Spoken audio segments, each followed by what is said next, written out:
हाँ तो बेटा आज के लेक्चर में अपन देखेंगे कैल्शियम पंप को, इसका ट्रांसपोर्ट ऑफ कैल्शियम भी बोलते हैं। क्या बोलते हैं अपन?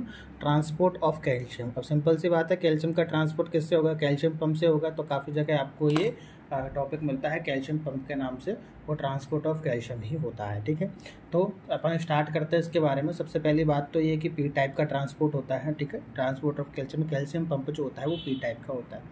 एक्टिव ट्रांसपोर्ट इसके अंदर होता है। एक्टिव ट्रांसपोर्ट होने का मतलब है एटीपी का यूज़ होता है, और पैसिव ट्रांसपोर्ट होता है, उसमें एटीपी का यूज़ नहीं होता। तो ये है एक्टिव ट्रांसपोर्ट जिसमें एटीपी का एनर्जी का यूज़ हो रहा है। ठीक है, इसको अपन सैरका पंप भी बोल सकते हैं। क्या बोल सकते हैं इसको अपन? सैरका पंप भी बोल सकते हैं। सैरका पंप भी बोल सकते हैं। तो सैरका पंप की, सैरका की फुल फॉर्म क्या होती है? Sarcoplasmic endoplasmic reticulum calcium ATP ASA. ठीक है, तो ये इसकी फुल फॉर्म होती है, आगे अपन डिस्कस भी करेंगे।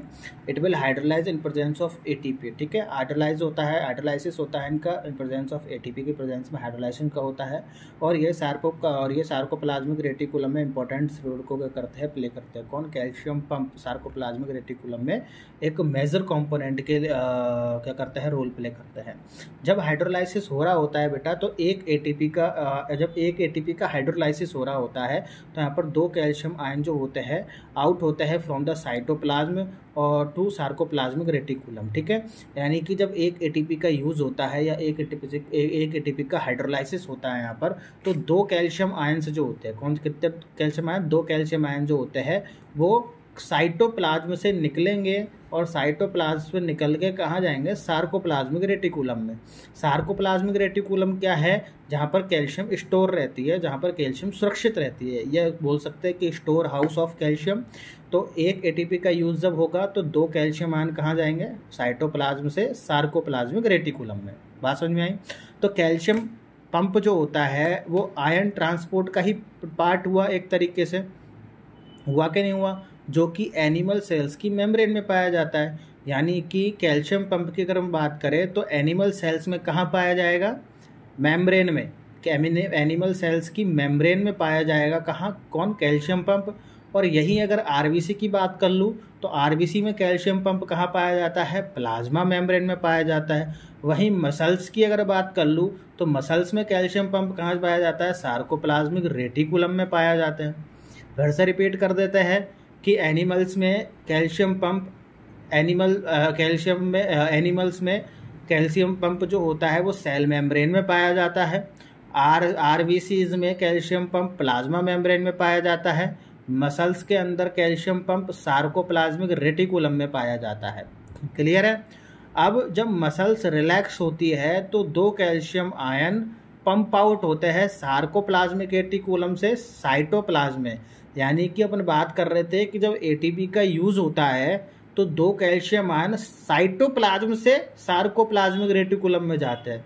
लेकिन जब मसल रिलैक्स होती है तो वही दो कैल्शियम आयन अपोजिट डायरेक्शन में मूव करते हैं, सार्कोप्लाज्म से साइटोप्लाज्म में क्या करते हैं? मूव करते हैं। और वही by the hydrolysis of one ATP, वही एटीपी का यूज करते हुए। बात समझ में आई? जब कॉन्ट्रैक्शन हो रहा होता है, ठीक है, तो एक ही एटीपी का यूज करके दो कैल्शियम आयन साइटोप्लाज्म से सार्कोप्लाज्मिक रेटिकुलम में जाएंगे, और जब मसल्स रिलैक्स हो रही होती है तो सार्कोप्लाज्म से साइटोप्लाज्म में जाएंगे by the use of hydrolysis of one ATP. Is it clear और नॉट?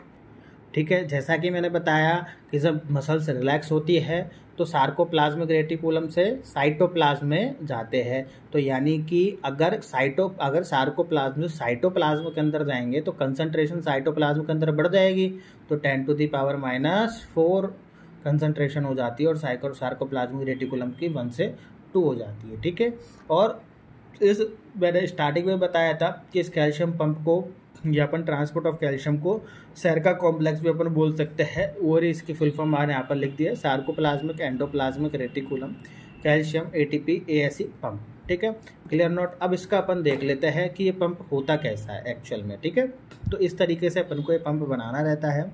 इसमें होता ये है कि सबसे पहली फेज है यहाँ पर जो होता है कैल्शियम है। देखो, सबसे पहले यहाँ पर कैल्शियम बाइंडिंग स्पेस बना हुआ होता है। यहाँ पर कैल्शियम क्या होता है?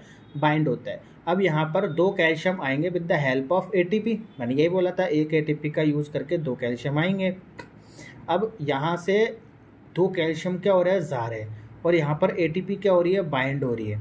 तो जैसे ही यहाँ पर 2 कैल्शियम जाएंगे अंदर की तरफ तो यहाँ पर कैल्शियम क्या हो गए, जुड़ गए। ये देखो मैंने शो भी कर रखे, कैल्शियम क्या हो गए, जुड़ गए। और यहाँ पर ATP क्या हो गई है, जुड़ गई थी। अब यहाँ पर जैसे ही ATP जुड़ी और कैल्शियम अंदर गए तो कैल्शियम तो क्या हो गया, यहाँ पर बाइंड हो गए, लेकिन ये ATP का हाइड्रोलाइसिस होगा। तो ATP का हाइड्रोलाइसिस होकर के ये ADP में और इनऑर्गेनिक फॉस्फेट में टूट गए। अब इसका फॉस्फोराइलेशन होगा। क्या होगा, फॉस्फोराइलेशन। फॉस्फोराइलेशन में क्या होता है, यहाँ पे फॉस्फेट ग्रुप जुड़ता है। फॉस्फोराइलेशन में देखो कुछ भी चेंजेस नहीं है, वही कैल्शियम यहाँ पर अभी भी है, ADP में यहाँ पर चेंज हो गया था, ATP वो यहाँ पर लिख दिया है। यहाँ पर केवल फॉस्फेट ग्रुप जुड़ रहा है। कौन सा ग्रुप जुड़ रहा है, फॉस्फेट ग्रुप जुड़ रहा है, ठीक है। अब यहाँ पर कुछ कन्फर्मेशनल चेंजेस होते हैं। ये क्या है, कन्फर्मेशनल चेंजेस होते हैं। और कन्फर्मेशनल चेंजेस होने के बाद क्या होता है कि यहाँ पर ऊपर वाला जो हिस्सा होता है वो खुल जाता है एक तरीके से। क्यों, क्योंकि यहाँ से कैल्शियम रिलीज होना होता है। अब वही सिचुएशन है, फॉस्फेट ग्रुप जुड़ा हुआ है, कैल्शियम आयन भी है, लेकिन ऊपर वाली जो साइड होती है कैल्शियम पंप की वो होती है ओपन। और यहाँ से अब कैल्शियम क्या होगा, रिलीज। अब यहाँ से देखो मैंने 2 कैल्शियम क्या कर दिए, रिलीज कर दिए। अब 2 कैल्शियम रिलीज कर दिए तो इन स्पेसों को क्या कर दिया, बढ़ा कि यहाँ पर स्पेस खाली हो चुके हैं कैल्शियम के लिए। अब यहाँ पर जो यहाँ पे फॉस्फोराइलेशन हुआ था, जहाँ पे फॉस्फेट जुड़ा था, यहाँ पे डीफॉस्फोराइलेशन होगा और फॉस्फेट निकलेगा। तो डीफॉस्फोराइलेशन होते ही यहाँ से फॉस्फेट ग्रुप निकल गया और 2 कैल्शियम आयंस के लिए क्या हो गई, यहाँ पर जगह खाली हो गई। बात समझ में आई? बहुत ध्यान से देखना आप इसको, अगर नहीं आए तो फिर से इस सेक्शन को रिपीट करके देखना। बहुत ही अच्छे समझा दिया है मैंने, ठीक है।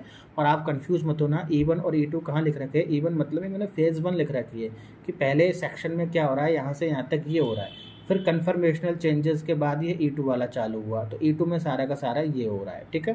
तो इस तरीके से मैंने यहाँ पर शो किया। बहुत ही आसान है कैल्शियम पंप, डरने की कोई बात नहीं है, ठीक है। तो बहुत बहुत धन्यवाद आपका यहाँ तक जुड़े रहने के लिए।